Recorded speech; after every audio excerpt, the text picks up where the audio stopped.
A continuación, para ya dar paso al seminario, quisiera presentar al docente del día de hoy. Al expositor que impartirá la presente sesión es Carlos Salazar, el cual es psicólogo clínico, posee un magíster en cooperación para el desarrollo y responsabilidad social y ambiental en la Universidad Católica del Maule y Universidad de Padua, Italia, y posee una formación clínica de especialista terapia ericksoniana estratégica breve en el Instituto Milton Erickson de Santiago. Sin nada más que agregar, le damos paso a Carlos para que inicie la exposición del día de hoy.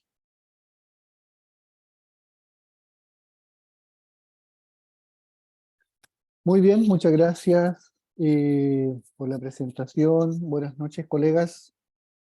Un gusto poder saludarles, ¿cierto? Y encontrarnos acá en esta instancia, entonces, para, bueno, entrar en la temática de consumo de sustancias, ¿cierto? En el marco de lo que es la adolescencia.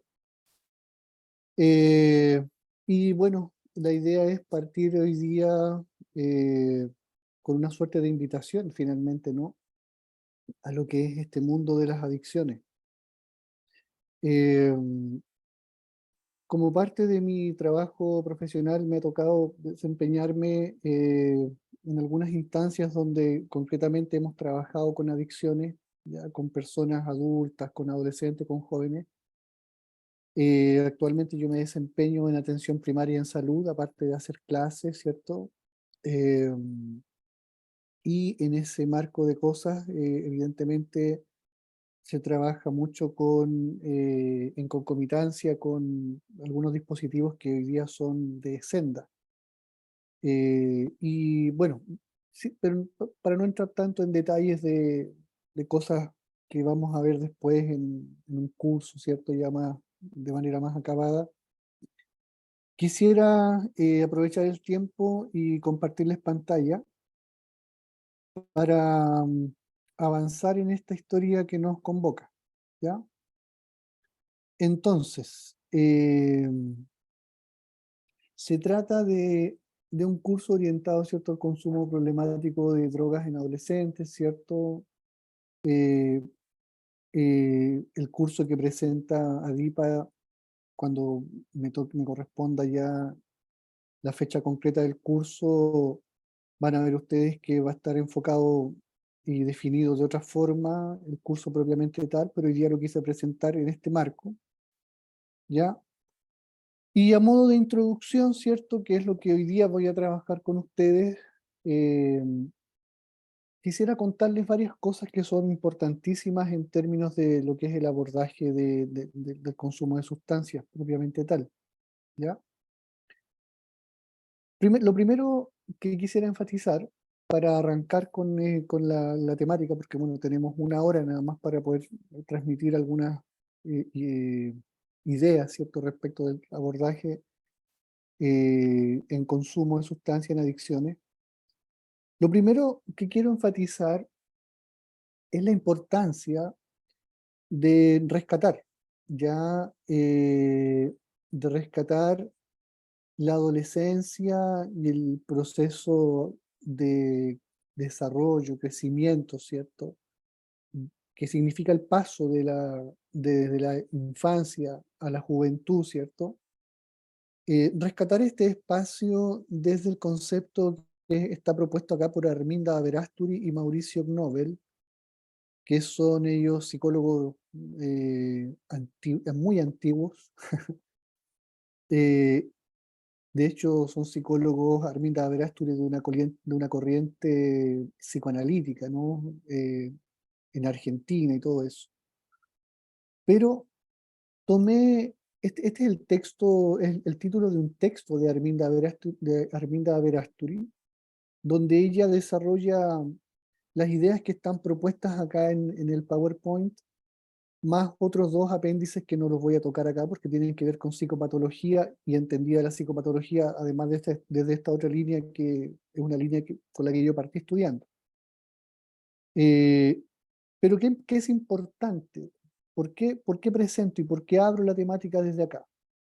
Porque me interesa, desde el punto de vista de la terapia, enfatizar, desde el punto de vista de la intervención terapéutica, enfatizar la adolescencia y este periodo como un periodo que ojalá todos nosotros pudiéramos despatologizar. Y me refiero a que en general la adolescencia, en general, no digo en todas partes, por favor, ya, pero es usual que, a menos que tengamos estudios específicos en adolescencia o conversaciones que nos lleven a entender estos procesos de desarrollo, ¿cierto?, por los que pasan nuestros jóvenes, eh, hay una comprensión o un entendimiento de la adolescencia como un periodo complejo, difícil. Adolecer significa que a alguien le falta algo, ¿te fijas? Eh, es como que alguien no estuviese completo, es como que la persona fuera un proyecto de adulto. Lo mismo que los niños, que son un proyecto de persona, cuando en realidad son personas desde que nacen, etcétera, ¿ya? Y si te fijas acá, lo que está descrito en en la pantalla, ¿cierto? Son distintas características que usted puede perfectamente identificar desde el ámbito de la normalidad. Y eso para mí es súper importante porque engrana esta idea con una idea terapéutica que es la idea de trabajar con los recursos de los consultantes, ¿ya? Desconozco la experiencia de todos ustedes en cuanto a cursos, en cuanto a formación clínica. Sin embargo, eh, es importante mencionar, ¿ya?, que todo lo que está en pantalla obedece a una descripción de una psicología que en el fondo muestra que este desarrollo, que este tránsito por el que pasan las personas, ¿cierto?, es un tránsito que hay que entenderlo y hay que acogerlo como un tránsito normal, como un tránsito que los jóvenes necesitan, ¿cierto?, para desplegar sus potencialidades, sus capacidades. Y de hecho, una de las tareas de la adolescencia, que es lo primero que aparece ahí, tiene que ver con la búsqueda de identidad, ¿ya? O la reafirmación de la identidad y la búsqueda de este concepto de sí mismo que los jóvenes se dice más o menos que a los 18 años estarían logrando, ¿ya? La adolescencia ha sido revisada, ¿cierto? Y se ha visto que desde ciertas comprensiones se puede prolongar la adolescencia hasta que los jóvenes de alguna forma en su primera juventud todavía están estudiando y qué sé yo. Entonces personas que defienden la adolescencia como un proceso de la vida que dura hasta los 25 años a veces, ¿ya? Eh, Cuestiones más, cuestiones menos, no quiero entrar en ese detalle porque todos tenemos una idea y una formación al respecto. Eh, pero me interesa que establecer, en primer lugar, que ese periodo de la vida tiene que ver precisamente y producto además del desarrollo cognitivo, ¿cierto? Emocional por el que se transita, culmina como tarea del desarrollo, culmina con el asentamiento de una identidad propia, ¿ya? Eh, Todo lo que está involucrado en estos procesos de identificación con los adultos, con situaciones de la crianza, etcétera, evidentemente que hay que ponerlos en el análisis, ¿ya? Y también es interesante ver a los jóvenes desde todos estos rasgos que aparecen acá. Entonces, ¿por qué es importante esto? Porque cuando trabajamos nosotros desde la terapia breve y desde la intervención, particularmente en consumo de sustancias, la idea es no perdernos detrás de la imagen que se nos pudiese crear cuando hablamos del drogadicto, ¿ya? De la persona que está afectada, ¿cierto?, por una situación compleja. Entonces, lo interesante aquí es rescatar la imagen del joven, la joven, ¿cierto? Que en el fondo desde los 12, 13 años, ya con más potencia, con más fuerza, con más decisión, eh, asume, ¿cierto?, participar de un mundo grupal, de, busca o desarrolla un sentido de pertenencia en distintos ámbitos. Por otro lado, hay que considerar que todo lo que estamos hablando nosotros cuando decimos adolescentes, ¿ya?, o jóvenes, o personas, incluso cuando hablamos de las personas en general, tenemos que entender que ser adolescente en la ciudad o en la periferia de la ciudad o en el mundo rural, ¿cierto? Y supongamos todas las variantes además que existen entre medio, significa hablar de procesos o fenómenos que son todos distintos, ¿ya? Entonces no es igual analizar lo que ocurre con un proceso de socialización en el centro de una ciudad, ¿cierto? Que en la periferia de ella, como por ejemplo ocurre acá en la ciudad donde yo vivo, que los cordones más periféricos de esta ciudad están además caracterizados por ser sectores más empobrecidos, por sectores que están un poco más postergados, ¿ya? Donde hoy día además ha llegado mucha gente extranjera a vivir y lugares donde además hay delincuencia como hábitat de los delincuentes, por decirlo así. La gente vive allí, muchos de ellos, ¿no? Y es distinto a lo que ocurre como proceso, entonces, si usted mira acá lo que dice la pantalla, la tendencia grupal, ¿cierto? ¿Cómo se desarrolla entonces en la periferia, en el centro o en el campo, en la ruralidad, ¿cierto? El proceso de fantasear, ¿cierto? De intelectualizar las cosas. ¿Hasta dónde puede pensar usted entonces los procesos educativos logran fortalecer, enriquecer posiblemente este proceso, ¿ya? Ahora, fantasear e intelectualizar, ¿cierto? Las cosas está descrito en la psicología como parte del desarrollo de las personas, ¿ya? Los chicos cuestionan, los y las jóvenes, ¿cierto? Le preguntan a los papás, los interpelan, a veces son incisivos en sus disquisiciones, ¿cierto? Hay un marco valórico que se empieza a dar allí. Aparece acá, por ejemplo, las crisis religiosas o de creencias, ¿no? Los jóvenes transitan por un desarrollo que significa comparar, que significa mirarse en un espejo, que es un espejo social por un lado, un espejo familiar por otro.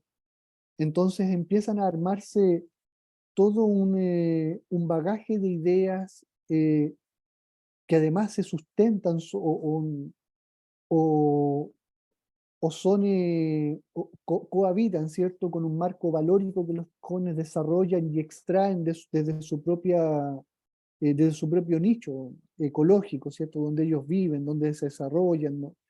La familia que tienen, ¿cierto?, con la comunidad donde viven, con las ofertas que existe para el desarrollo de los jóvenes en una ciudad o en otra, ¿ya?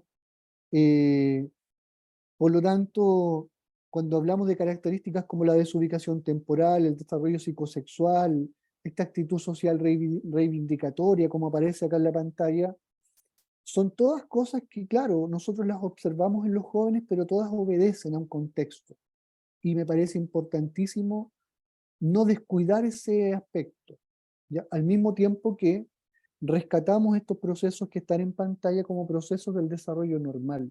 Es decir, se espera que los jóvenes entonces, ¿cierto?, transiten no sé, por un cúmulo, por variaciones en las emociones, ¿cierto?, que transiten por crisis valóricas, que transiten, y ojalá de buena forma, por un desarrollo psicosexual, ¿cierto?, que sea bien llevado, que sea bien entendido, ¿ya? Pero no siempre encontramos eso y ustedes lo saben, ¿ya? Entonces, por otro lado, aparece aquí contradicciones sucesivas en todas las manifestaciones de la conducta. Sí, muchas veces los jóvenes quieren estar, a veces no quieren estar, quieren participar de la vida familiar, pero también quieren estar solos, quieren pertenecer a un grupo de amigos, pero de repente se identifican más con unos, pero no tanto con otros, y a veces quieren estar allí y a veces más en la casa. Hoy día el tema de las redes sociales, ¿cierto? Es un tema digno de analizar porque hay mucha socialización que ocurre a través de las redes sociales hoy. Ya los chicos, qué estás haciendo? Pregunta uno a los jóvenes de 12, 13, 14 años. ¿Qué hace en su casa? Y las mamás responden, no, se lo pasa jugando con el compañero. Y uno dice, bueno, ¿dónde está jugando? No, en el computador o en el teléfono. Entonces, hay todo un proceso de socialización que hay que eh, procesarlo para nosotros también. ¿Te fijas? No podemos ser prejuiciosos en este sentido y ser categóricos en términos de afirmar, por ejemplo, que tales comportamientos están bien o tales otros están mal. Yo creo que estamos frente a un abanico de alternativas hoy día de comportamiento que nos reclama a nosotros entonces una visión mucho más amplia para poder precisamente eh, entendernos con los jóvenes, conversar con ellos, ¿cierto? Participar de sus experiencias, eh, bueno, siendo adultos nosotros o siendo profesionales nosotros, de modo que podamos derribar ciertas barreras para llegar a una conversación genuina con ellos, ¿ya? Los otros aspectos que aparecen acá tienen que ver con, bueno, la separación progresiva de los padres y las madres, ¿cierto? En términos de lo que ustedes ya conocen. En la medida que uno va creciendo, ¿cierto? Las preferencias van cambiando y muchos jóvenes en realidad deciden, y naturalmente es así, es pasar mucho más tiempo con amigos, ¿cierto? Porque disfrutan, porque lo pasan bien, porque se enamoraron, porque, no sé, hay un mundo allá afuera que, eh, cuando la familia es una familia que ha logrado eh, es- establecer buenos vínculos, ¿cierto? Fortalecer las relaciones, etcétera, el mundo de afuera convive con el de la familia también. Y las familias invitan a los jóvenes, a los amigos, y los asados lo hacen ahí en el patio, y entran y salen jóvenes de la casa, y los papás acogen y todo lo demás, pero hay familias en las que no pasa eso. Y sencillamente, producto de que los papás o las mamás son mucho más estrictas, o sencillamente no comparten ciertas visiones de cómo son las cosas, eh, i- influyen en que en el fondo el desarrollo social de los jóvenes ocurra más bien fuera de la casa y en un desconocimiento muchas veces de los papás y las mamás respecto de qué está pasando con los hijos o las hijas, ¿cierto? Eh, en su mundo social. Y de pronto ocurre que se encuentran con sorpresas, ¿verdad? Y han pasado cosas y los chicos, bueno, se afectan por distintas razones. Pero no quiero eh, teorizar frente a esto, más bien lo que quiero señalar es que tenemos que ser capaces nosotros de observar el proceso de la adolescencia, ¿cierto? Primero, entendiéndolo como un proceso normal del desarrollo. Segundo, como un proceso donde ocurren muchas cosas al mismo tiempo. Tercero, como un proceso que naturalmente va solicitando de los jóvenes poner en escena, ¿cierto? Sus cualidades, ¿cierto? Sus capacidades, sus recursos, como se dice en psicología, y por lo tanto vamos a estar nosotros muchas veces frente a jóvenes que cuando logramos entrar en el mundo de ellos, nos transmiten y nos enriquecen con una serie de cosas, con la música que escuchan, con las preferencias, no sé, del arte que tienen, eh, con las películas que les gusta ver, con los animes a los cuales son adictos, eh, eh, con la participación que tienen en algunos grupos y todo lo demás. Pero también nos va a pasar que vamos a encontrar, y posiblemente esto sea parte no sé, el malestar social, ¿no? Más producto del desarrollo de nuestra sociedad y nuestras ciudades y nuestros pueblos donde vivimos, ¿cierto? Del modo en que se ha dado las cosas, con familias y jóvenes que van a estar un poco más excluidos, ¿cierto? De un montón de situaciones y donde, claro, el consumir cigarrillo, alcohol, el consumir marihuana, no tiene la misma interpretación que nosotros pudiésemos darle que en otros lugares, que en otros sectores.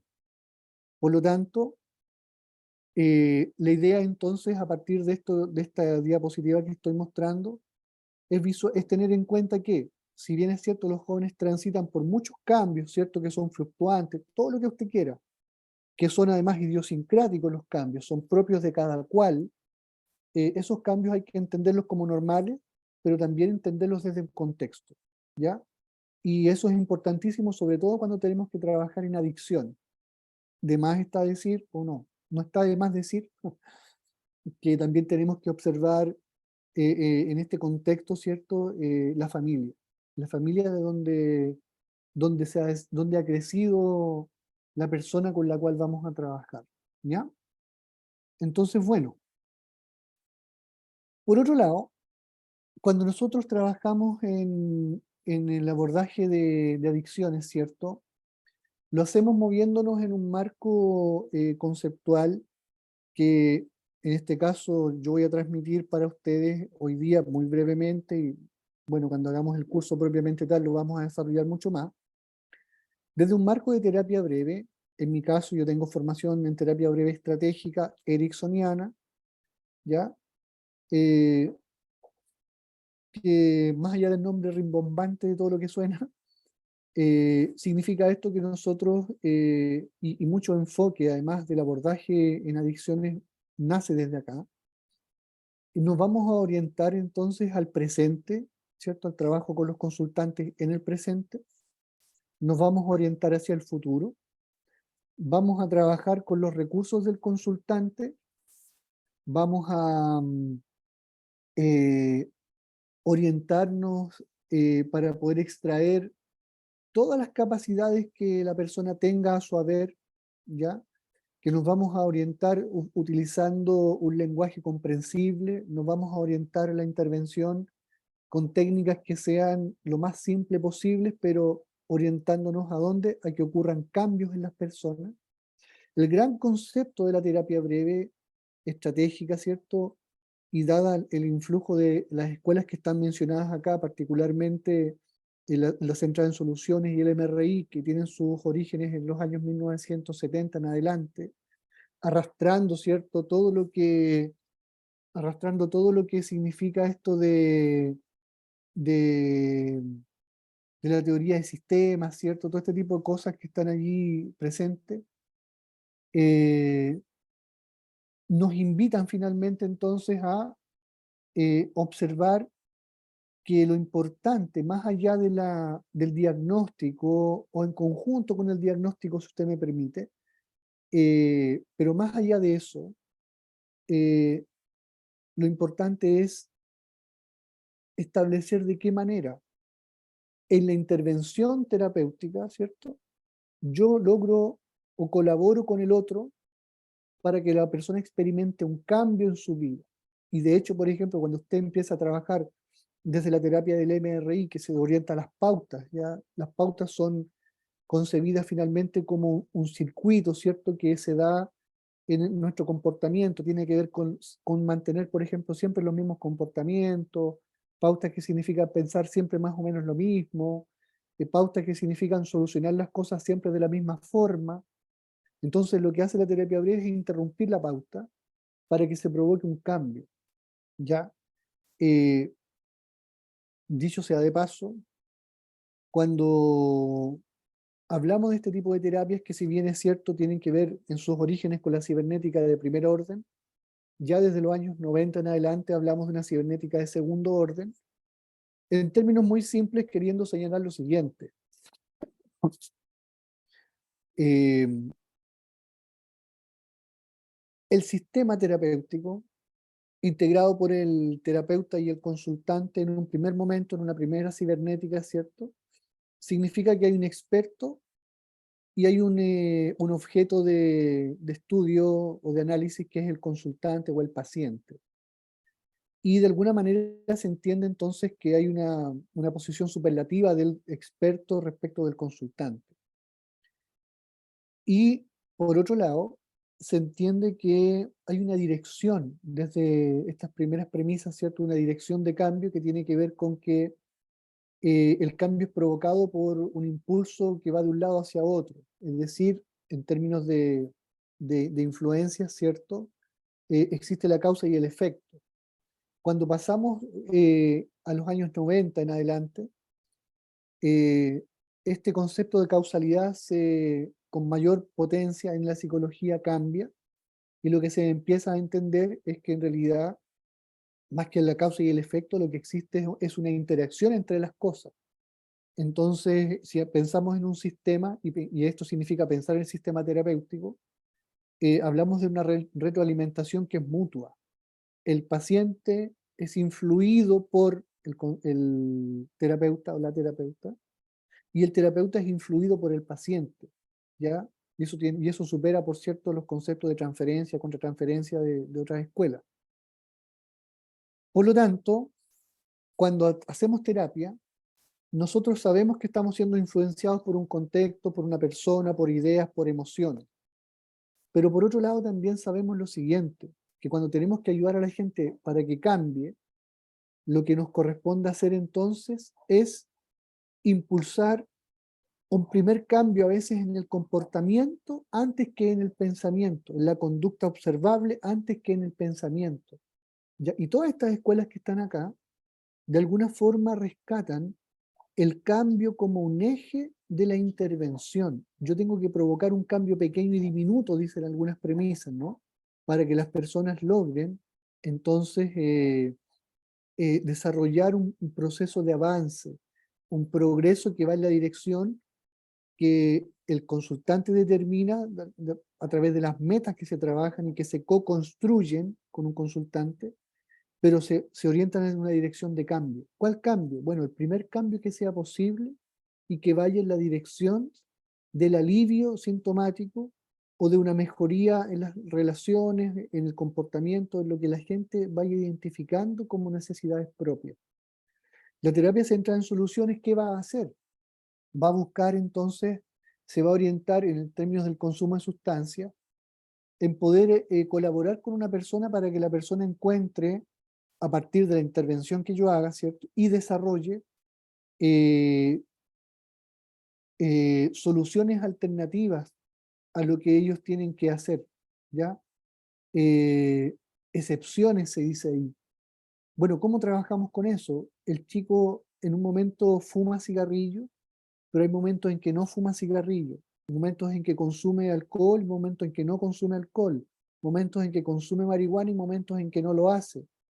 Entonces la pregunta importante desde la terapia centrada en soluciones viene siendo, bueno, ¿cómo lo hace la persona cuando no está consumiendo? ¿Cómo lo hace la persona para manejar el deseo de consumir cuando se iba para la casa y como sabía que iba para la casa no consume porque va a llegar a donde sus papás? ¿Cómo lo hace? ¿Qué se dice? ¿Qué se habla? ¿Qué reflexiona? ¿Te fijas? Bueno, todo este tipo de cosas significa entonces que la persona tiene recursos, habilidades, capacidades que hacen que él frene el consumo en algún momento y diga no, o lo postergue, o consuma menos, ¿ya? El MRI trabaja más o menos en la misma línea, pero pensando de otro modo. El MRI se orienta a interrumpir las pautas, ¿ya? Las pautas reflexivas, pautas emocionales, pautas interaccionales entre personas, etc. Pero se orienta a lo mismo, a que la persona haga algo distinto en su vida.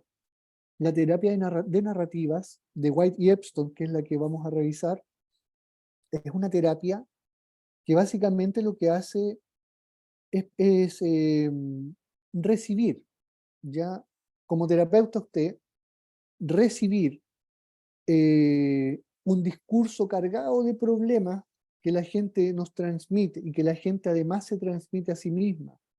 Un discurso saturado de dificultades que eh, significa que la persona eh, tiene un relato sobre sí misma, que es un relato además saturado de problemas, como dice la teoría, es decir, un relato donde de lo que más se habla es del problema, de la situación compleja, del consumo y todo lo demás. Sin embargo, desde la terapia de narrativas, lo que se propone es colaborar con el otro para que este discurso, que es el discurso predominante, sea postergado y emerja un discurso alternativo donde lo que luce, lo que destaca, precisamente es la otra persona. ¿Cuál persona? La que es capaz de decir que no, la que es capaz de postergar, la que tiene otros intereses, la persona a la que le importa la familia, la persona que a lo mejor ha sufrido, la persona que piensa, que reflexiona, la persona que en realidad, más allá del consumo, muestra una serie de capacidades, recursos que están allí presentes. Entonces, usted dirá, pero qué tiene que ver esto con el consumo de sustancias? Bueno, tiene que ver con lo siguiente. El enfoque de trabajo para crear un cambio o un clima de cambio primero, un cambio comportamental luego, significa que yo tengo que trabajar con el otro pero desde sus capacidades, desde sus recursos, orientándome al futuro, ¿ya? Rescatando lo que la gente hace bien, rescatando lo que el joven en este caso hace bien, lo que el joven, usted dirá, bueno, pero ¿qué hace bien? Llega la mamá y reclama, ¿no? Es que mi hijo se lo pasa en la calle, se lo pasa con los amigos, y usted piensa para adentro, dice usted, bueno, un joven que se lo pasa en la calle y se lo pasa con los amigos, no es una persona que tenga un defecto. O sea, no es lo único que podemos ver. Si nos ponemos otros anteojos, vamos a ver un joven que, por último, es un joven que es querido, que es acogido por los amigos, que es sociable. Y eso no es malo, eso es positivo. ¿Te fijas? Independiente del consumo, usted va a encontrar que las personas que consumen, y particularmente los jóvenes, tienen un montón de intereses. Y muchas veces, fíjate que además el consumo en los jóvenes en particular, más allá de la exploración, ¿cierto? De probar la marihuana y todo ese tipo de cosas, también tiene que ver muchas veces con procesos emocionales que los jóvenes necesitan abordar, trabajar, esconder, postergar, no sentir, ¿ya? Entonces prefieren llegar volados a la casa para no estar, para pasar por alto los problemas, las discusiones a veces. Y eso es real. Entonces, cuando hablamos de terapia breve, nosotros no cuestionamos a la gente, no enjuiciamos al joven porque consume, no lo condenamos, no lo apuntamos con el dedo, sino que le ayudamos a entender su proceso, su relación con la sustancia que sea, el cigarro, el alcohol, la marihuana, las pastillas, lo que usted quiera, ya la pasta base que es tremendamente nociva. ¿Ya? Y todas estas escuelas que están aquí, además, me falta una escuela que no la puse, bueno, se me olvidó, disculpen, ¿ah? Pero es la cognitivo-conductual, ¿ya? Todas las escuelas que están acá y la cognitivo-conductual se orienta a generar cambios a partir del trabajo con, bueno, con esquemas de pensamiento en el fondo, ¿ya? Más allá si hablamos de Ellis, de Beck, ¿cierto? De Seligman, da lo mismo. Lo importante es que hay un cambio en las personas una vez que las personas son capaces de analizar el modo en que ellos justifican o razonan o reflexionan ciertas cosas, porque muchas veces ese pensamiento está distorsionado, diría Beck, ¿te fijas? Y por lo tanto hay que hacer algunos ajustes allí. Sobre todo, y por favor pongan atención con esto, sobre todo cuando los jóvenes tienen ideas o pensamientos negativos respecto de sí mismos, ¿ya? Muchas veces hemos trabajado con jóvenes que están muy afectados, fíjate, bueno, por el bullying, por un lado, pero también por otra parte, eh, por circunstancias familiares. ¿Ya? No todas las mamás, no todos los papás, no todas las familias que cuidan a los jóvenes son personas cléveras y son personas que dicen lo correcto. Muchas veces los jóvenes están postergados, son muy criticados, son poco entendidos, son poco eh, apapachados, voy a usar un concepto ya. Muchas veces los jóvenes, fíjate, en terapia ceden mucho frente a la terapia porque uno sencillamente los acepta como son, porque uno les habla, bueno, con cariño, ¿cierto? Los acoge, uno se preocupa por ellos y vuelven a terapia porque en el fondo encuentran un espacio que también es un espacio que responde a esta necesidad más afectiva de ellos, ¿no?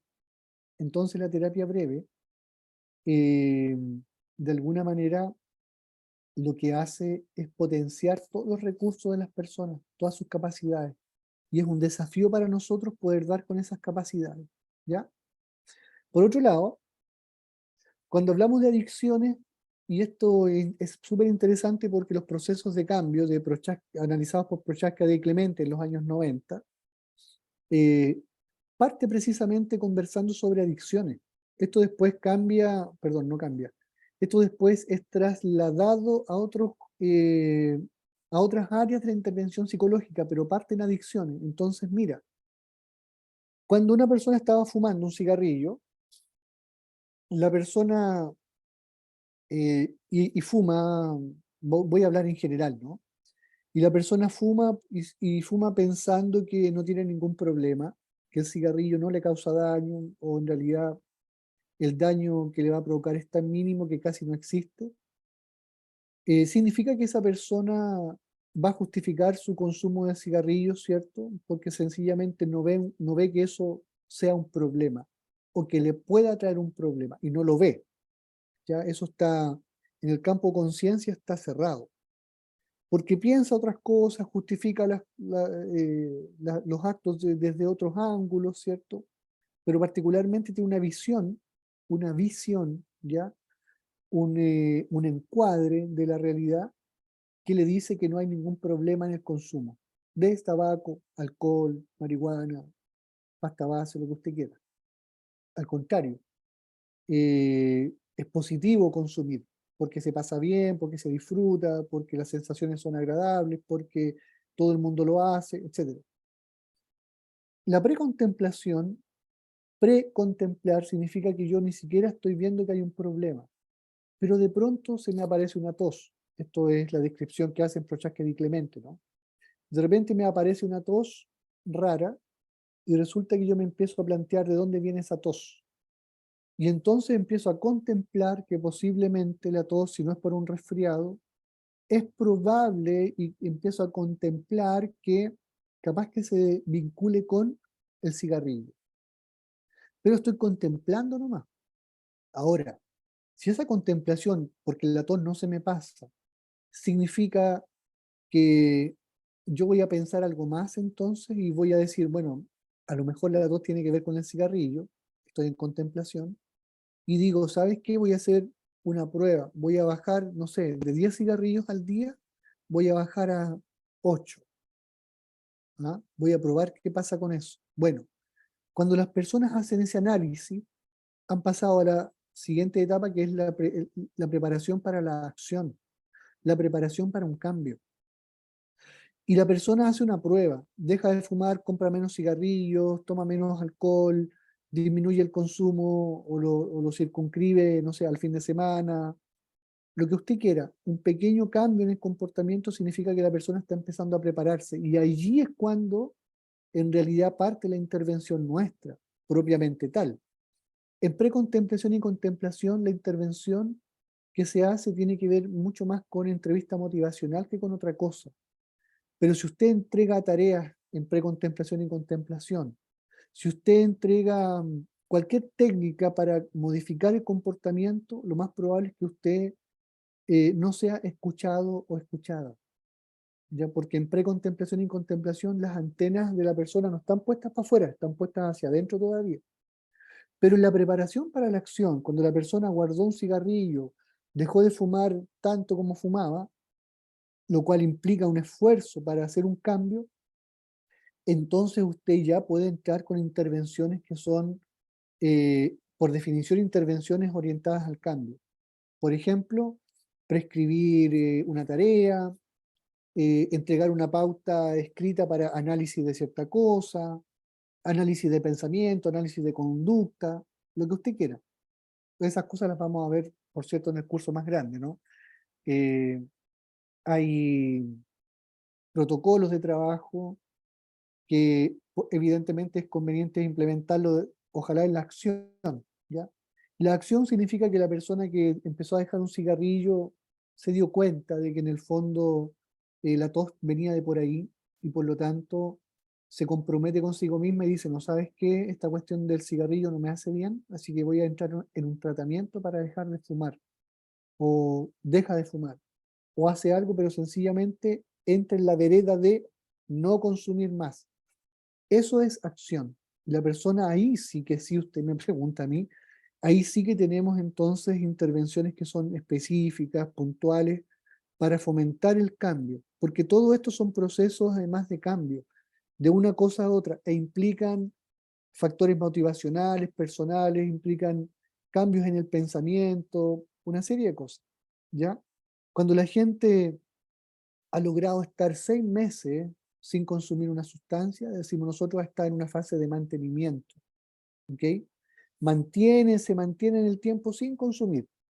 Bueno, impecable. Hay discusión sobre cuánto tiene que durar una etapa de mantenimiento. Hay quienes sostienen que en realidad lo mínimo son 6 meses, hay otros que esperan un poco más, pero en el fondo cuando ya hablamos de 6 meses de no consumir algo, podemos hablar de una etapa de mantenimiento, aunque siempre está el riesgo de que ocurran las recaídas, que es lo último que aparece acá. ¿Ya? Y las recaídas es mejor entenderlas como parte del proceso ya de la adicción misma.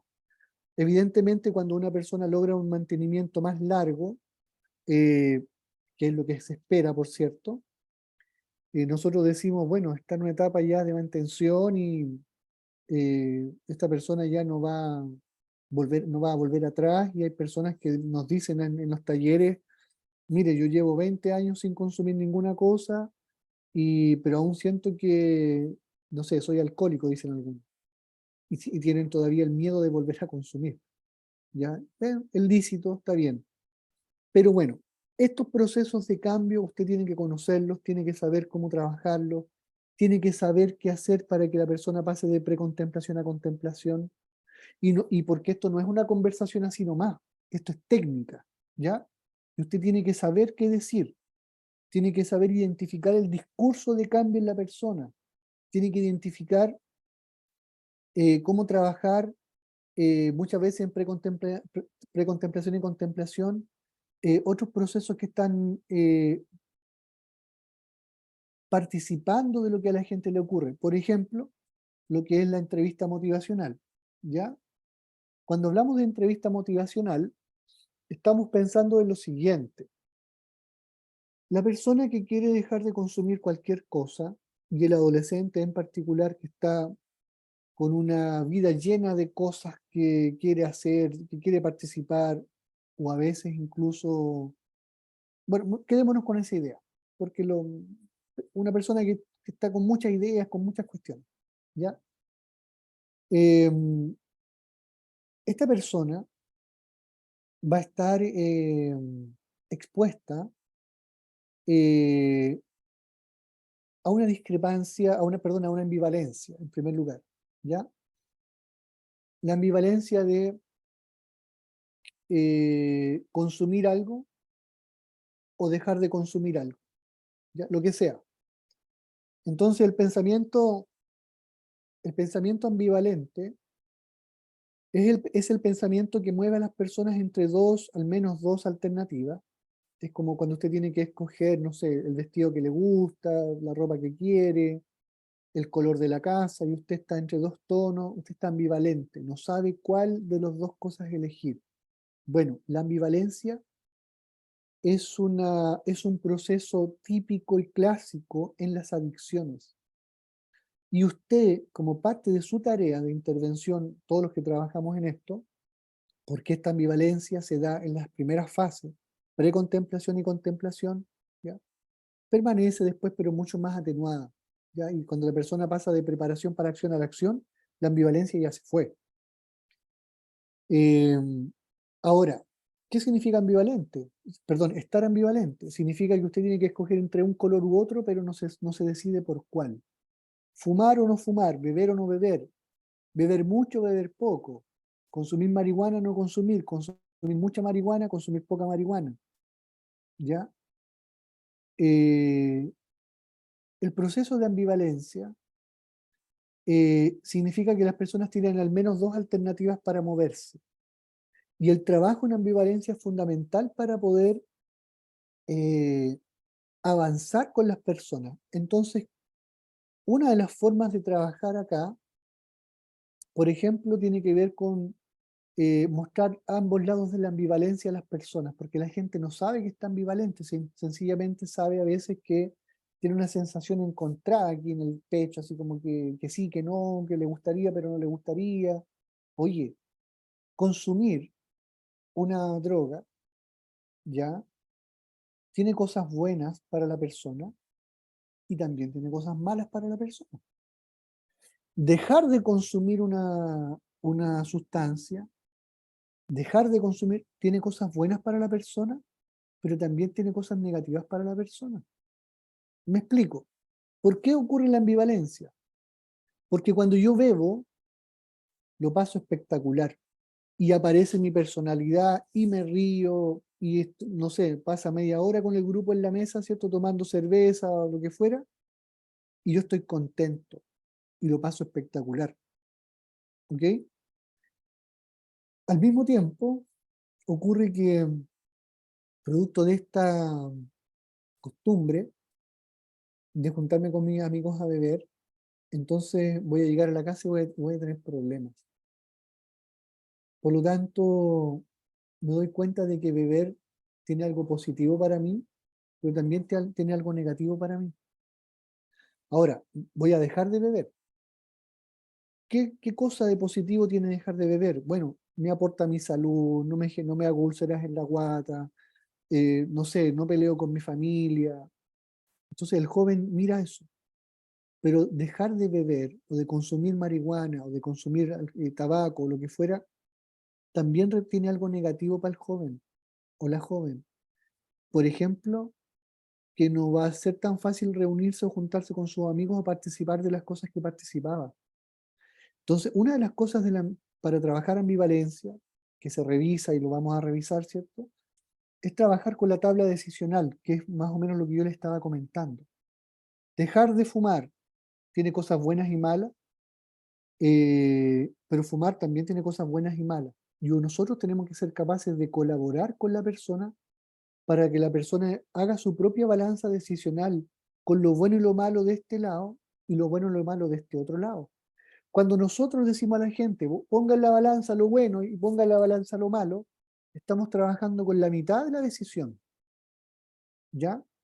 Eh, Dejar de fumar no tiene cosas buenas nomás y cosas malas. ¿Ya?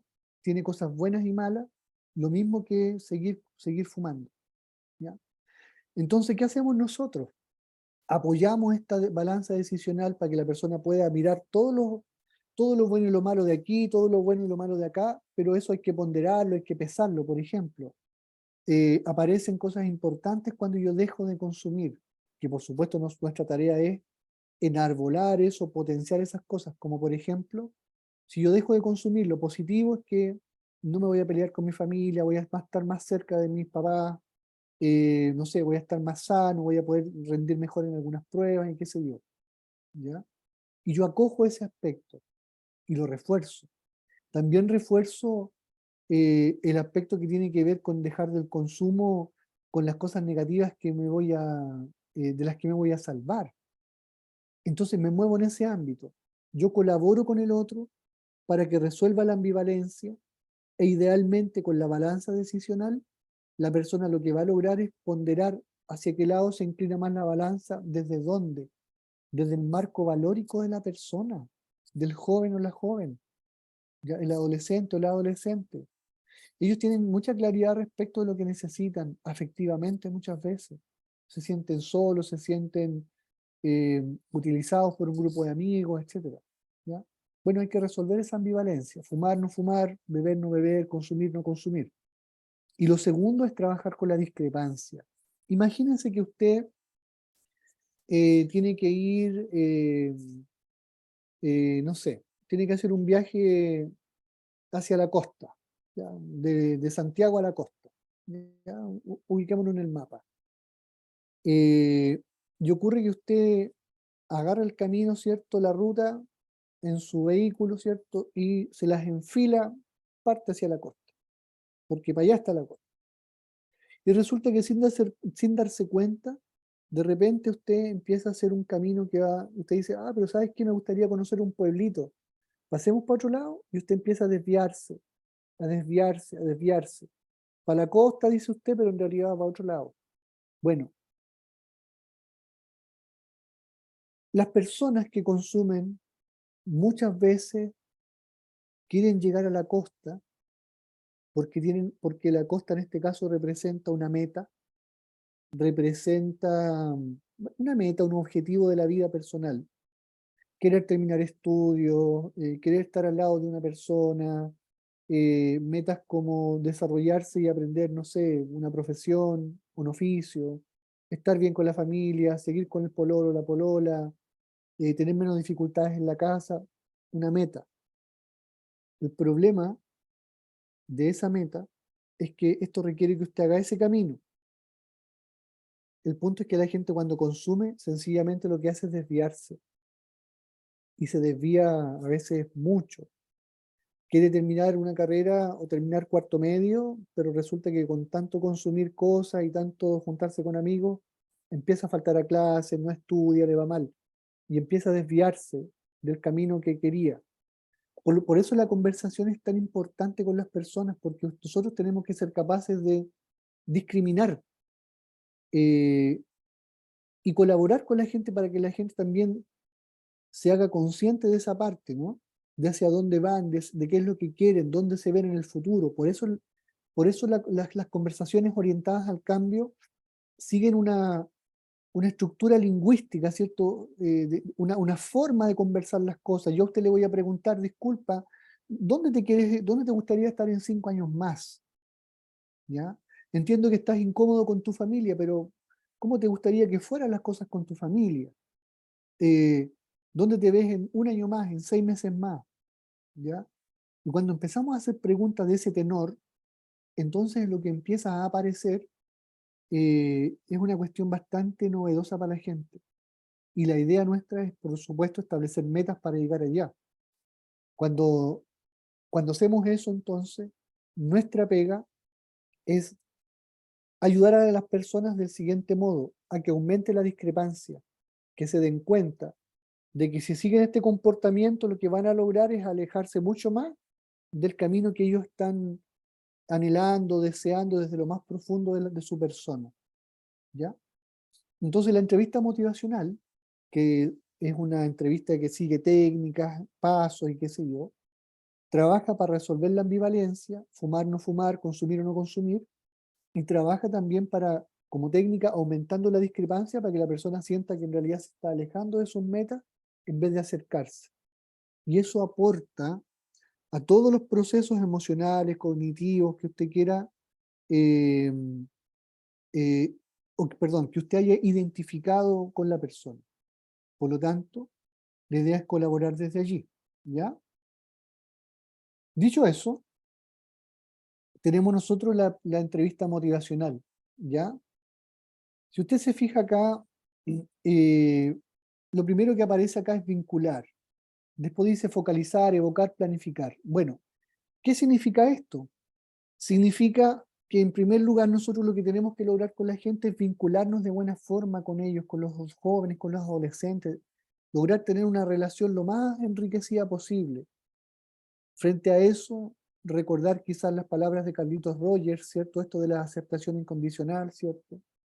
Recordar, que también lo vamos a revisar y potenciar, por cierto, que nosotros no cuestionamos a los jóvenes, no los ponemos en tela de juicio, eh, los aceptamos como son, con sus gustos, con sus preferencias, con sus dificultades, con sus errores, con sus equivocaciones.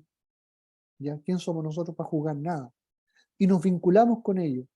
¿Desde dónde? Desde la compasión, una compasión que no es una compasión budista, es una compasión distinta, una compasión de entender que hay un bienestar para las personas, ¿ya? Y que muchas cosas que le ocurren a la gente le ocurren porque, bueno, somos seres humanos, pero nos vinculamos en un primer momento. Y el vínculo es parte de un concepto de alianza, que es otra cosa que vamos a ver también, y el vínculo tiene que ser muy enriquecido, muy fortalecido, con los jóvenes en particular. Ojo, no le falla a los jóvenes, créale. Si les promete algo, cumpla. Si usted dice que a tal hora va a estar, esté a esa hora, ¿ya? Y si no les avisa, llámelo, ¿ya? Lo segundo es focalizar. Cuando hablamos de focalizar, hablamos de definir un problema, definir un punto de inflexión, un punto que hay que cambiar y orientarnos nosotros hacia allá. Evocar significa entonces que yo voy a trabajar con la persona para que visualice un futuro que deseado, ¿no? O que quiera construir. Si no lo visualiza porque, no sé, da lo mismo, porque no se le ha ocurrido, no lo ha imaginado nunca, bueno, yo le ayudo a que imagine al menos un escenario para 3 meses, 6 meses después, 1 año, 2 años más, ¿ya? Los jóvenes no tienen una visión orientada a 5 o 10 años más, tienen una visión más bien inmediatistas muchas veces, pero no son tontos. No estoy diciendo acá que sean concretos, peyorativamente, no. Lo que estoy diciendo es que su interés está puesto en el aquí y el ahora, en disfrutar el momento, las cosas como vienen. Entonces, cuando yo evoco con ellos y les ayudo a evocar, y esto es parte de la entrevista motivacional, lo que estoy haciendo es ayudarles a visualizar un futuro deseado para ellos. Y cuando planificamos, que es la última parte, lo que estamos haciendo es darle vida a cómo yo voy a avanzar meta a meta, paso a paso, ¿cierto? Igual que el zorzal que se come la viña uva a uva, paso a paso entonces vamos a guiar a las personas a que avancen en la dirección que ellos necesitan. ¿Ya? Entonces, ¿qué es lo que ocurre acá? ¿Qué cosas tenemos que tener presentes? Lo primero es un principio de utilización. Eso viene de la terapia ericksoniana. Milton Erickson, cuando hacía intervenciones con las personas, lo que hacía era ocupar el lenguaje de las personas, ocupar la experiencia de las personas, ocupar el proceso de enfermedad de las personas, su ropa, la iglesia donde van, lo que hacen los fines de semana, las personas con las que se juntan, la música que escuchan, las películas preferidas, los gustos por ciertas comidas, las experiencias anteriores, traumáticas, inclusive, pero nosotros desde lo estratégico decimos, todo lo que usted diga o haga puede ser usado en su favor, en terapia. Básicamente se trata de que yo desarrolle una actitud de escucha, de modo que yo pueda impregnarme de su experiencia para poder construir una conversación que a usted le haga sentido. Y para eso el principio de utilización dice, use todo lo que usted pueda utilizar de la experiencia de la otra persona para construir, por ejemplo, intereses en alguna cosa. ¿Ya? Bueno, alianza terapéutica, concepto importantísimo. ¿Qué significa? ¿Qué implica? ¿Qué involucra? Primero, tener un buen vínculo con la persona. ¿Ya? Un vínculo es como es la medición que yo hago de la fortaleza de la relación terapéutica. ¿Qué tan potente? Un buen vínculo significa que la persona me va a buscar, va a querer volver a conversar conmigo, se va a haber sentido bien porque no fue cuestionado. ¿Ya? Tener metas, bueno, en la focalización, ¿cierto? Perdón, visualizar un futuro deseado implica entonces que yo puedo establecer metas para y estar de acuerdo en el método que vamos a ocupar. Básicamente, quiero ejemplificar algo. Hay personas en depresión porque el MinSal, el Ministerio de Salud en Chile así lo dice, tienen que pasar por un programa de depresión que involucra terapia grupal en depresión. ¿Y qué pasa si a una persona no le gusta la terapia grupal? El método de la terapia grupal. Yo la obligo, entonces la terapia breve me dice no. La persona tiene que estar de acuerdo con el método que se va a ocupar con ella. Escuchar música, mirar películas, conversar, dibujar. Bueno, un método que le agrade a la persona. Si hay acuerdo, si el vínculo es potente, si tenemos metas y tenemos un método que a todos nos involucre y nos guste, entonces he desarrollado la alianza terapéutica que hoy día el concepto de alianza, eh, actualmente me refiero, se dice que aporta el 65% de la varianza del cambio en terapia. ¿Ok? Estas tres cosas que están ahí. Por otro lado, tenemos nosotros también que saber cómo estamos haciendo las cosas en terapia, en nuestra intervención. Y por lo tanto tenemos que tener retroalimentación de parte del consultante, sobre todo si es adolescente. Y para eso hay ciertas escalas que las menciono acá, que básicamente lo que hacen es consultar a la persona cómo se ha sentido, si ha sido escuchada, si las cosas que se conversaron son las que le importan, si le hace sentido lo que se está ocurriendo aquí en las sesiones, etcétera, etcétera, etcétera. De modo de yo tener una retroalimentación, entre comillas, objetiva, ¿cierto? Que me permita reorientar la intervención si es que estoy equivocado. Porque si la puntuación en la retroalimentación es baja, en términos de que no hay fortaleza en ciertas cosas, entonces mi responsabilidad es cambiar la forma en que estoy haciendo yo la intervención. Cuarto, poner atención, tener en cuenta los recursos, las capacidades de los consultantes. Los jóvenes están llenos de habilidades, de conocimientos, de ideas, de valores que tenemos que ser capaces nosotros de rescatar. Sobre todo poniendo mucha atención a lo que piensan, a lo que sienten y a la experiencia cotidiana que es por la que están pasando.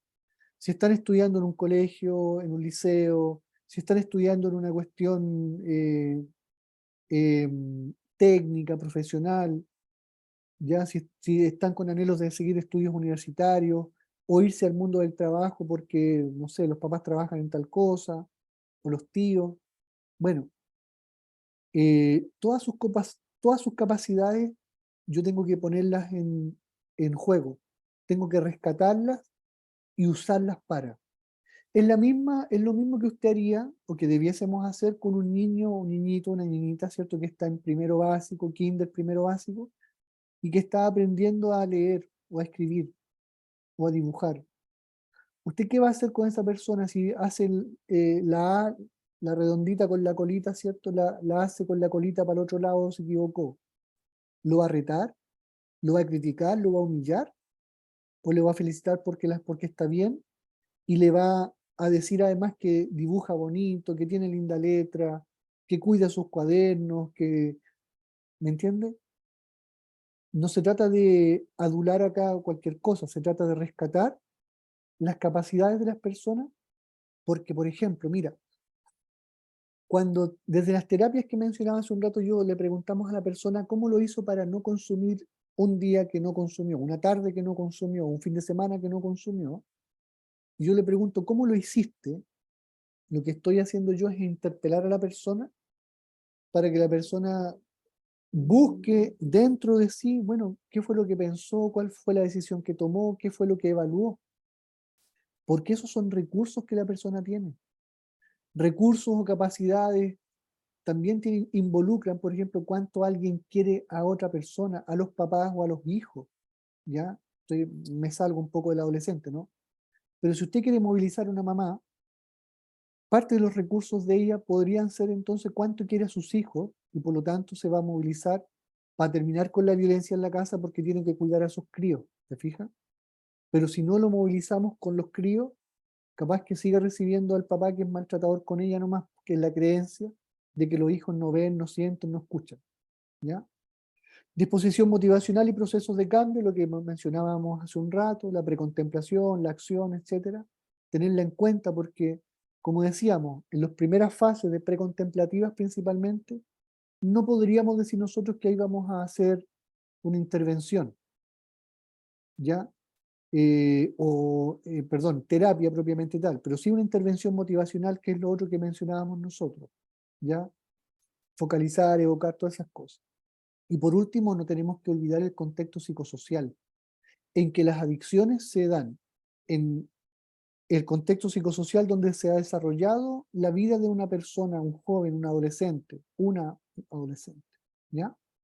Eh, si no, estaríamos siendo ciegos porque en la juguera de la terapia vamos a tener que poner muchos elementos de por medio. Y por último, tenemos que tener claridad respecto de muchos conceptos, ¿cierto? ¿Qué son las drogas? ¿Qué es el consumo de una sustancia? Bueno, consumir una sustancia es consumirla, usarla, tomar, fumar, lo que usted quiera, pastillita, consumir. Pero usted eso lo puede, se habla de uso de sustancias. Yo uso de la cerveza una vez a la semana y qué sé yo, pero de repente puedo abusar. Todos los días tomo, todos los días bebo. Bueno, hay un tratamiento que se echa a andar, que es en base a todo lo que hemos hablado acá, y otras cosas que hay que revisar porque hay protocolo para estas cuestiones y de hecho el objetivo del curso es revisar cómo intervenimos con marihuana, con cocaína, te fijas tú, ¿ya? En los jóvenes en particular. Hay un tratamiento que hay que echarlo a andar en base a protocolos, ¿cierto? Y poner atención, por supuesto, al proceso de recaídas, porque el proceso de recaída implica una intervención bien en particular que se llama prevención de recaídas, ¿ya? Y eso implica que yo trabajo con la persona para que la persona identifique, una vez que ha logrado mantenimiento o mantención, ya, o sea, no consumir, para que la persona identifique cuándo le va a venir el deseo de consumir, o los craving que se llaman, ¿ya? O en las primeras fases del tratamiento, ¿cierto? Cuando aparecen el síndrome de abstinencia, ¿cómo lo hacemos para que la persona se mantenga y no recaiga? Bueno, la prevención de recaídas es casi un enfoque de trabajo en particular. Y la idea es revisar ese enfoque también, ¿ya? Bueno, chicos, dejo la palabra abierta para comentarios o consultas, lo que quieran, por favor.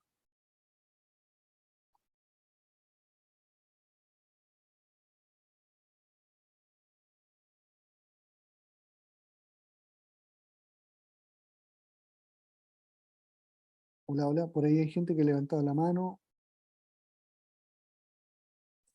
Yo no los escucho, no sé quién tendrá que hacerlos escuchar. O sea, perdón, Él le abre el micrófono a la persona que levantó la mano, profesor. perfecto, Sí. ya, vamos entonces. Hola, profesor. Hola, Bueno, hola, comentar que, bueno, mi nombre es Catalina. ¿cómo estás, Buenas Catalina? noches. Hola. Comentar que hace muchos años trabajé en un CESFAN en zona rural donde había mucho consumo de alcohol Mm, y los pacientes llegaban conmigo, con la asistencia social, y yo tenía que derivarlos, ¿cierto?, con el psicólogo del CESFAN y después evaluar el nivel de consumo y poder derivarlos al COSAM cuando ya era un consumo problemático. exacto. Y me pasaba que había pacientes que principalmente hacían bien su tratamiento, estaban 6 meses sin consumo, pero pasaba alguna crisis, como es usted, algo en el Mm, contexto a nivel familiar, que en el fondo hacía que esta persona recaía y tenía y volvía nuevamente al sistema, etcétera. Y habían pacientes que habían estado, yo miraba la ficha, como 6 7 años en tratamiento, ingresaban al CESFAN, salían, etcétera. mm, Entonces, igual eso es frustrante porque en el fondo se hace todo un proceso, toda una atención, una terapia, ¿cierto? Todo un acompañamiento que por ciertas situaciones, ¿cierto? Esta persona vuelve a recaer. Entonces es súper común eso. Entonces eso que dice usted de las recaídas, de hacer un plan, mm, yo creo que es súper importante. Sí, absolutamente. Y de sí. hecho vamos a encontrar mucho de eso que dices tú, de personas que han llevado mucho tiempo en procesos de consumo, con recaídas y años muchas veces en lo mismo, ¿no? Mucho más complejo es esto cuando hablamos de adolescentes que han estado, no sé, ojo, el inicio del consumo en adolescentes está en promedio de cerca de los 10 años, 11 años de edad, consumo de cigarrillos, marihuana, ¿ya? Entonces a veces, lamentablemente, cuando los chicos llegan a consultar con nosotros, tienen 15 años y a veces 18, y en los casos más severos lo que podemos ver es que hay un consumo, una escalada en el consumo hacia sustancias que son mucho más perjudiciales, dentro de las cuales la más perjudicial viene siendo la pasta base. La pasta base perfora, no sé, no perfora nada, en realidad lo que hace es eh, eh, destruir ya los receptores de dopaminérgicos. De modo tal entonces que si usted tenía 100 receptores para la dopamina, o sea, algo que le va a ayudar a usted con el estado de ánimo, ¿cierto? Con la planificación del futuro, con pensar, no sé, una serie de cosas. Si usted tenía 100 receptores, hoy día con el consumo le van quedando 50, porque además la molécula de la pasta base se parece mucho a la dopamina, entonces entra por los mismos receptores beta que se llaman. Pero lo que pasa con ese consumo es que los receptores se van destruyendo. Y cuando se destruyen ya no tenemos 100, tenemos 50. Entonces puede haber mucha dopamina, pero en vez de tener 100 manos que la atrapen, tenemos 50. Y si seguimos consumiendo pasta base, ya no tenemos 50, sino que tenemos 20. Y por lo tanto la dopamina sencillamente pasa para cualquier parte menos a formar eh, parte del circuito neuronal, ¿cierto?, que nos va a hacer estar bien. Por eso, por ejemplo, es que nosotros encontramos muchas personas que después de un consumo de larga data, y por eso es importante la entrevista inicial, ¿no?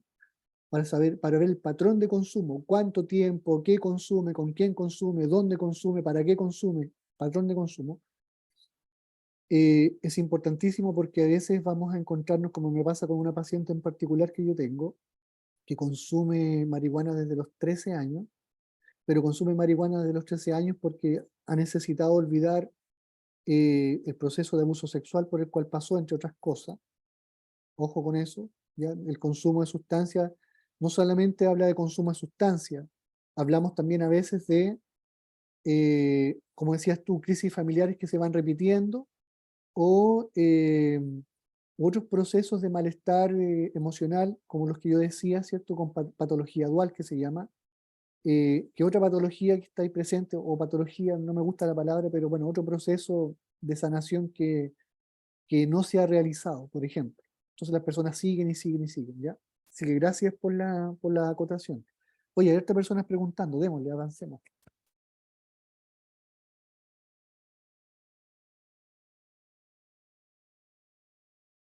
Gracias, Catalina. Le doy la palabra a Patricio Riquelme. Muy bien. Patricio. Hola, profesor, ¿cómo estás? Hola, Patricio, bien. Bueno, primero agradecer la oportunidad igual de tener como esta clase. Ujú. Eh, y bueno, la verdad es que estaba tratando de formular la pregunta, pero ahí me quedó un poco. Pero va como por dos lados. Uno, eh, ¿Aló? ¿me escucha? Ahora sí. Ya. Entonces estaba tratando de consultar respecto de qué pasa cuando en el ambiente, ¿cierto? Como un tema como ambiental, en caso de Ujú, jóvenes que tienen progenitores o papás que validan, por ejemplo, el consumo, ujú, particularmente de marihuana. ujú, ¿Cómo podríamos, digamos, trabajar respecto, digamos, de cambiar un poco el estado contemplativo o ir como dándole como una vuelta cuando ujú. validado? Ya. Bueno, mira, en primer lugar, cuando uno hace un diagnóstico por el consumo, yo decía hace un rato, es importante ver el contexto, y tú apuntas precisamente al contexto familiar. Ujú, Evidentemente, si hay una venia de los papás, ¿cierto?, en términos del consumo, hay que primero establecer si el consumo que los jóvenes tienen representa un consumo problemático para ellos o no, ujú, ver cómo entienden el consumo ellos y sus propios papás. Y en un primer momento yo creo que no hay que alarmarse tanto, pero en el siguiente sentido lo quiero decir. Escúchenme bien. Si los jóvenes consumen marihuana, ¿ok? Pero son estudiosos, les va bien en el colegio, tienen amigos, en general, aparte de consumir marihuana, no hacen otra cosa, se llevan bien con los papás, hay buenas relaciones familiares, la pregunta viene siendo, bueno, ¿qué voy a intervenir yo? ¿Te fijas? Ahora, desde el punto de vista de un programa de salud, desde el punto de vista de la ética de la intervención, a nosotros nos interpela eso que estamos diciendo porque eh, claramente debiésemos hacer algo por el buen desarrollo intelectual, emocional, ¿cierto?, de la persona que consume. Pero si todo el mundo valida eso, entonces el primer trabajo que yo debo hacer, obviamente no es solamente con el joven o la joven, sino también con la familia. Por lo tanto, hablamos de intervención o de un diseño de intervención, pero familiar. Sobre todo para rescatar, fíjate, en primer lugar, escuchar todas estas creencias, todas estas opiniones, ¿cierto?, que la gente tiene, contrastarlas con una visión psicológica y médica respecto del desarrollo de los chicos, de las jóvenes, ¿cierto? ujú. Y poder entonces entrar en una conversación con los papás, donde podamos también nosotros de alguna forma influenciar para que los papás visualicen, ¿cierto?, que esta cuestión no es inocua. Ahí vamos a discutir, vamos a conversar mucho respecto de si la marihuana hace bien o no, si es nociva o no es nociva. Yo quiero señalarles a ustedes que hay textos, que se los voy a hacer llegar, por cierto, de neuropsicología, Sí. que en el fondo enfatizan a partir de investigaciones que evidentemente hay daño, o se produce daño por el consumo de ciertas sustancias, ¿ya? Eh, Vamos a chocar capaz que con el marco valórico propio nuestro, en términos de pensar a lo mejor que la marihuana no hace daño, pero tenemos que hacer algo acá para poder proteger y cuidar el desarrollo de los jóvenes, porque evidentemente hay cosas que se alteran con la marihuana, ¿ya? Particularmente la capacidad de planificación, la motivación respecto de algunas cosas, la capacidad de memoria, ¿ya? Entonces, el trabajo es desde un diseño familiar para precisamente entrar en el tema precontemplativo o contemplativo. Y eso significa desde lo técnico, eh, llevar información a la familia, abuenarse con la familia, entender a la familia de por qué piensan como piensan y contrastar con ellos ciertas cosas. Y esta intervención será más o menos urgente dependiendo del compromiso, del malestar, a eso me refiero, eh, que el joven o la joven adolescente pueda estar experimentando producto del consumo. Me refiero a lo siguiente: si tiene buenas notas es distinto la urgencia a que si le va pésimo. Si está con amigos, ha sido una persona que se aísla. Si aparte de eso tiene otras dificultades como déficit atencional, ¿me entiendes? Entonces hay un diseño que es familiar y luego dependiendo de la urgencia uno va estableciendo, bueno, dónde intervengo y cómo lo hago. Lo clave, entrevista motivacional por un lado y no hacer otro tipo de cosas hasta que la persona no... El trabajo es que la gente pase de fases de precontemplación o precontemplativas a fases de preparación para la acción o la acción. En, en la dirección, obviamente, de dejar el consumo o manejar el consumo, limitar el consumo, lo que se quiera en ese ámbito, ¿ya? Por ahí va la cosa, Patricio. No sé si Súper. te respondo. Sí, sí, sí. ¿Sí? Oka, gracias. Y la otra duda que tenía, Dime una, nomás. una pregunta que la verdad he estado a Sí. trabajar con algunos chicos que están consumiendo creepy y la verdad es que Mm. conozco muy poco respecto del creepy, entonces preguntar un poco respecto de su experiencia, cómo funciona eso.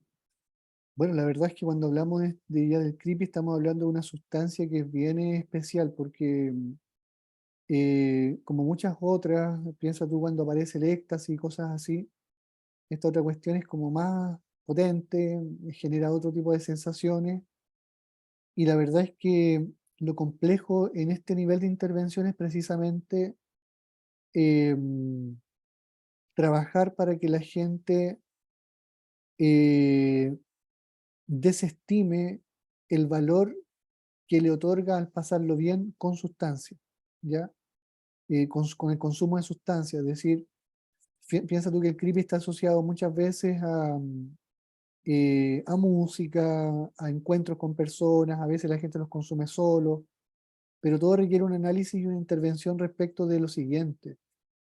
Si alguien consume cualquier cosa, y particularmente estas otras cuestiones que son mucho más potentes y que provocan efectos que son, bueno, permíteme, perdona que reitere la palabra, pero potentes en términos de lo que, del bienestar pasajero que provocan, ya porque una cuestión que nos complica la intervención con drogas, con sustancias, es que en un primer momento las sensaciones son agradables, son gratas, a la gente le gusta, lo pasan bien.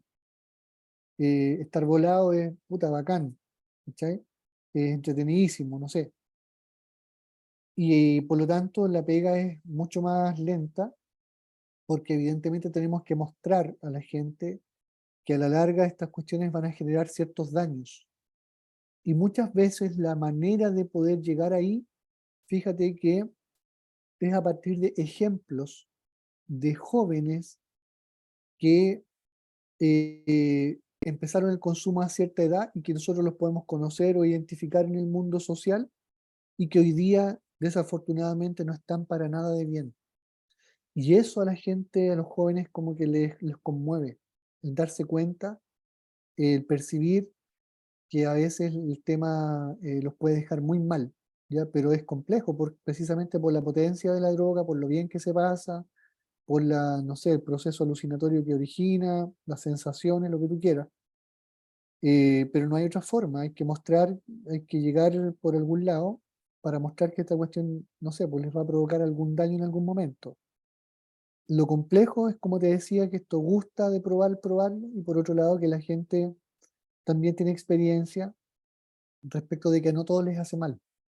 Entonces, hay harto mito que trabajar, hay muchas cosas que derribar, es un trabajo lento y es un trabajo que requiere método, Y por eso la idea es que ustedes tengan un protocolo de trabajo ordenado que les permita, como todos nosotros, que nos permita ese protocolo, ir sintiendo que vamos en un progreso adecuado, ¿ya? En eso, por ahí va la cosa. ¿Mm? ¿Qué más? Y voy a abrir el micrófono y Sí, viendo porfa. la hora, unas últimas dos preguntas, profe, que ya estamos cerca de la hora. Díganme nomás, yo no tengo problema, Bueno, puedo entonces responder otras preguntas. Adelante. le abrí el micrófono a Catherine Muñoz. Ya, Hola, profe, buenas tardes. Buenas noches sí, ya. buenas, buenas. Buenas. Bueno, quería consultarle de cuál es su visión con respecto al consumo de sustancias, pero también quizá en una población infractora de ley adolescente, en donde también hay una trayectoria delictiva bastante como de larga data, porque empieza muchas veces ya de los 6 años. Y Mm, bueno, yo actualmente hace poco, bueno, antes trabajaba con adultos en consumo problemático en residencial, pero actualmente ya, me cambié, claro, a un país de medio libre y veo ya. estas dos variables que son, que se potencian una a otra y que son bastante fuertes en comparación quizás como a población general. Bueno, sí, hay un estudio que señala que la escalada delictual tiene su origen en edades parecidas en hombres y mujeres, pero eh, tú dices a los 6 años, bueno, cerca de eso. No sé cómo estará la estadística actual porque no la conozco, estos últimos 2 años no he visto estadísticas, pero promediamos los 9 y los 11 años en hombres y mujeres. Lo que ocurre allí es que, mira, cuando los jóvenes empiezan a cometer delitos, lo que hacen es entrar en lo que se conoce como la delincuencia común, ¿ya? Y participan en la delincuencia común en una escalada que significa además ir probando de menos a más ciertas cosas. Y en el ámbito de la delincuencia, los chicos también ingresan en un mundo eh, que en el mundo del AMPA, en el mundo delictual, depende de lo que tú hagas como delito, tienes más o menos categoría o grado, ¿cierto? Dentro del mundo mismo.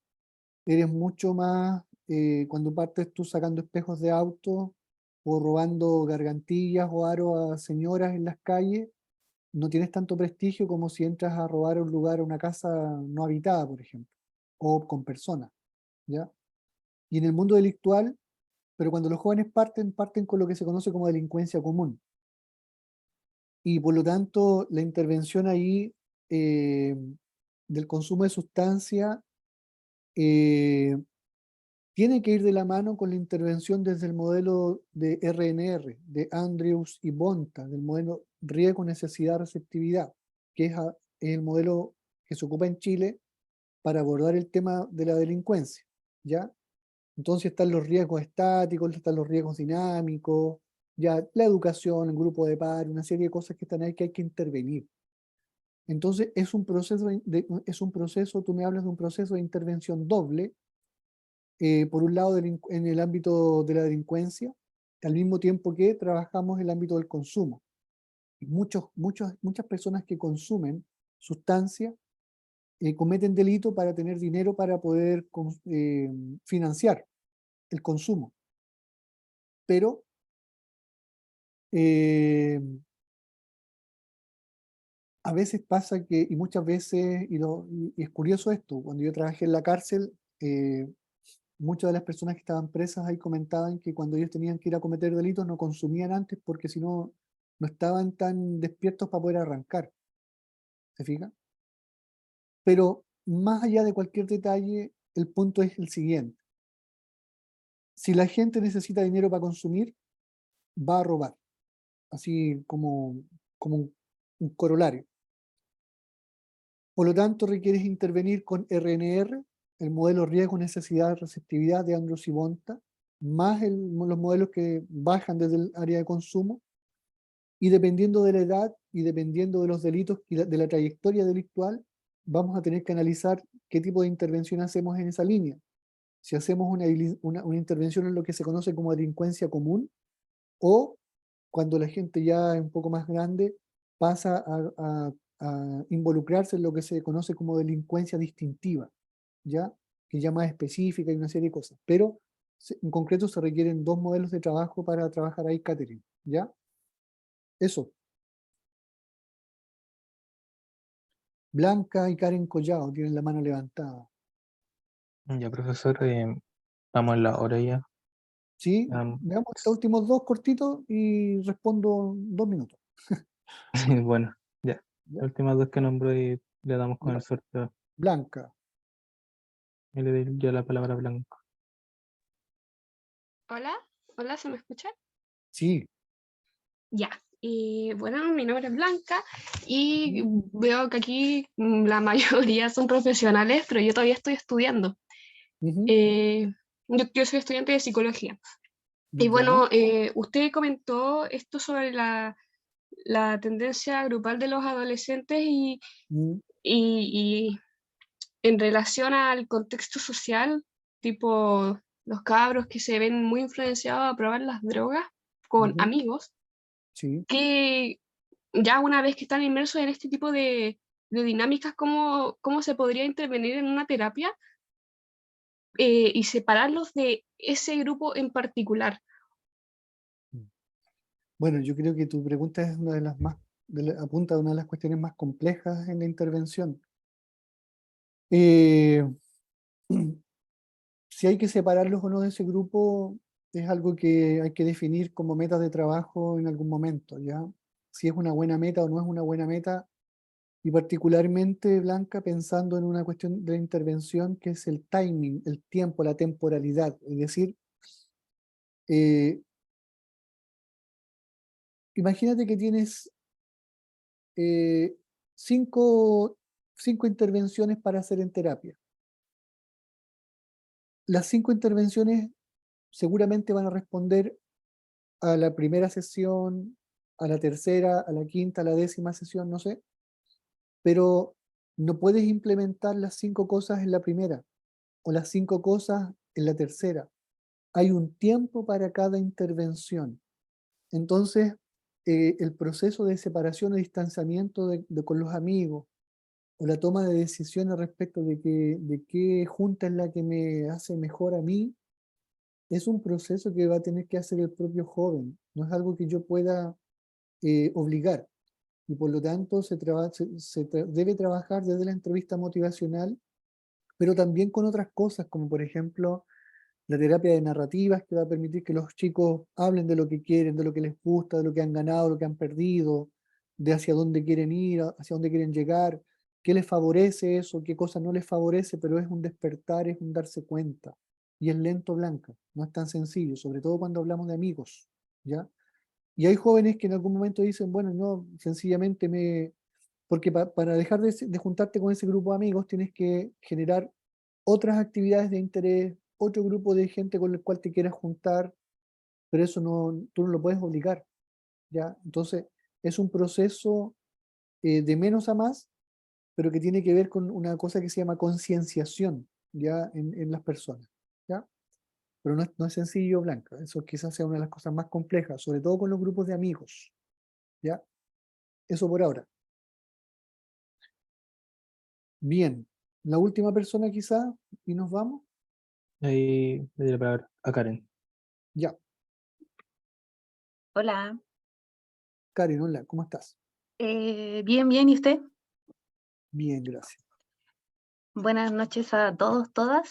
Mi pregunta es específica sobre, teniendo la premisa de que una persona, sea hombre o mujer, tomó la decisión de dejar alguna adicción, por Ujú. ejemplo, el alcohol, Ya. y si existe alguna técnica concreta de cómo trabajar la voluntad en esta persona, la voluntad como esa capacidad del ser humano de decidir por sí mismo y de saber qué quiero hacer y qué no, para evitar también como que estas recaídas sean más recurrentes y que la frustración tampoco invada. Bueno, sí, la voluntad de tener un cambio pasa precisamente por una cuestión motivacional, ¿ya? Entonces, ¿de qué se trata nosotros? Perdón, ¿de qué se trata nuestro trabajo en ese ámbito? Se trata de ayudar a la persona a descubrir razones para cambiar, ¿ya? ¿Por qué yo tendría que dejar de juntarme con estos amigos? ¿Por qué yo tendría que dejar de consumir? ¿Por qué yo tendría que dejar el cigarrillo si me gusta o la marihuana si me gusta? Bueno, la respuesta no se la podemos entregar nosotros a nadie, así como por esto y por esto y por esto. Pero sí podemos colaborar con la persona, porque precisamente la persona va a descubrir lo siguiente. En la medida que tú exploras la vida de la persona, el mundo de la persona, lo que vas a tener ahí es toda su experiencia, o casi toda, ojalá, de las cosas que le importan y que no le importan en la vida, como en un marco muy amplio. Entonces, cuando tú construyes la intervención, lo cual significa construir la conversación con esta persona, las conversaciones, ya, pero la conversación, hablando de toda la intervención terapéutica,